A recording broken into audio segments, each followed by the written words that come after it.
आज भारतीय जनता पार्टी के वो बड़े बड़े नेता जो कुंभकर्ण नींद सो रहे थे, जिनको कभी विधायकों, सांसदों और मंत्रियों से बात करने का वक्त नहीं मिलता था, हम लोगों की इस्तीफा देने के बाद उनकी नींद हराम हो गई है, नींद ही नहीं आ रही है।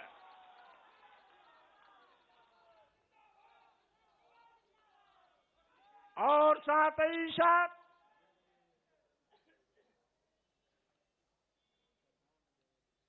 भारतीय जनता पार्टी के कुछ लोग कहते हैं कि 5 साल तक क्यों नहीं इस्तीफा दिया, और साथ ही साथ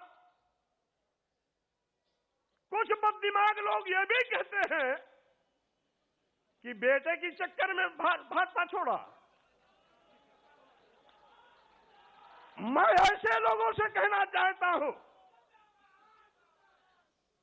भारतीय जनता पार्टी के लोगों ने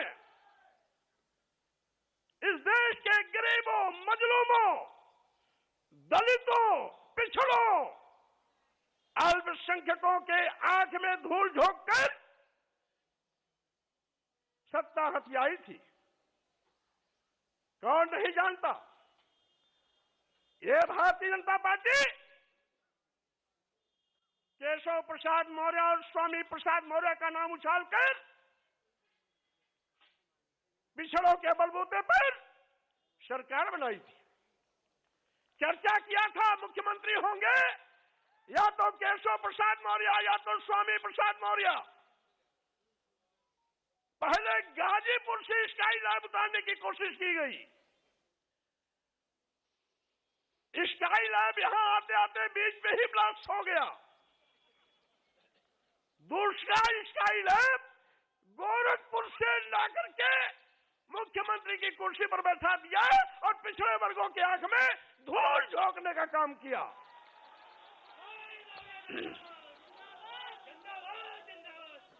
आज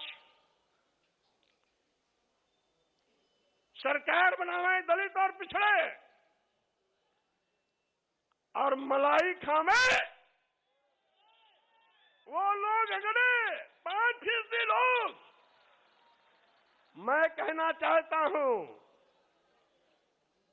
आप कहते हो नारा दे रहे हैं 80 और 20 का,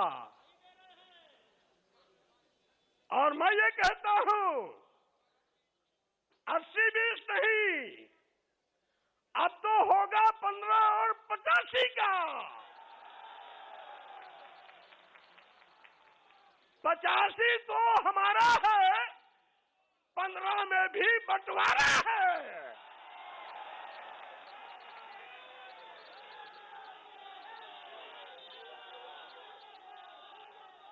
आप दुहाई देते हो उत्तर प्रदेश की सरकार को, मैं चेतावनी देता हूं।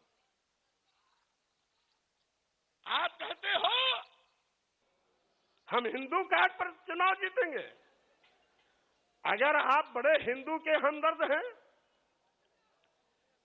तो अनुसूचित जात, अनुसूचित जनजाति, पिछड़े वर्गों को भारतीय संविधान के अंतर्गत जो अधिकार देकर के आरक्षण की व्यवस्था दी गई,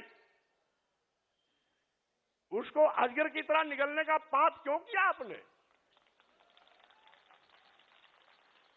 अभी अभी 69,000 शिक्षकों की भर्ती हुई, 19,000 आरक्षित पदों पर सामान्य वर्ग को नियुक्ति पत्र दे दिया। योगी जी, क्या अनुसूचित जाति के लोग हिंदू नहीं है क्या?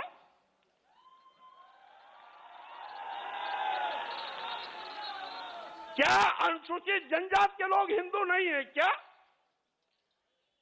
क्या 54% वाला पिछड़ा वर्ग हिंदू नहीं है क्या? और अगर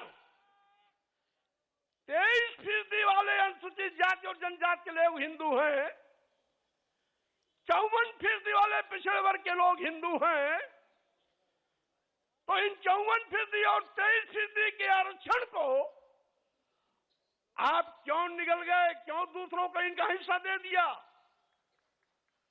आप बड़े हिंदू के हमदर्द बनते हैं। और यही नहीं, मैं कैबिनेट में था, एक प्रस्ताव आया, बिना एडवर्टाइजमेंट निकाले, बिना आवेदन पत्र मांगे, कैबिनेट में चिकित्सा शिक्षा विभाग का एक प्रस्ताव आया कि चूंकि अनुसूचित जाति, जनजाति और पिछड़े वर्ग के अभ्यर्थी उपलब्ध नहीं है, इसलिए इनकी जगह को सामान्य वर्ग से भर दिया जाए। हमने कैबिनेट में करारा विरोध किया। हमारे विरोध पर मुख्यमंत्री ने भी अपनी सहमति जताई। सहमति जताने के बाद भी उस नियुक्ति पर रोक नहीं लगाई। ये हमदर्दी है। और हमने पूछा, क्या आपने एडवर्टाइजमेंट निकाला? नहीं। तो हमने ये कहा, आपने लिखा कैसे? एक बार विज्ञापन निकलता, दोबारा निकलता, तिबारा निकलता, और तीनों बार में जब कोई आवेदन नहीं आते तो इस प्रकार की नोटिंग होती। आपने बिना आवेदन लिए, बिना एडवर्टाइजमेंट निकाले, ये लिख करके सीधे सीधे आपने पिछड़ों और अनुसूचित जाति, अनुसूचित जनजाति के आरक्षण के हिस्से की सीट सामान्य वर्ग को दे दिया। यही नहीं, अब तो सरकारी संस्थान भी निजी क्षेत्रों में दे रहे हैं, क्योंकि न रहेगी बांस न बजेगी बांसुरी। यानी जब सरकारी संस्थान निजी क्षेत्र में चले जाएंगे तो आरक्षण देने की जगह ही नहीं रहेगी, आरक्षण अपने आप खत्म हो जाएगा, क्योंकि निजी क्षेत्रों में आरक्षण वैसे भी नहीं होता। तो जोगी जी, मैं ये कहना चाहता हूं,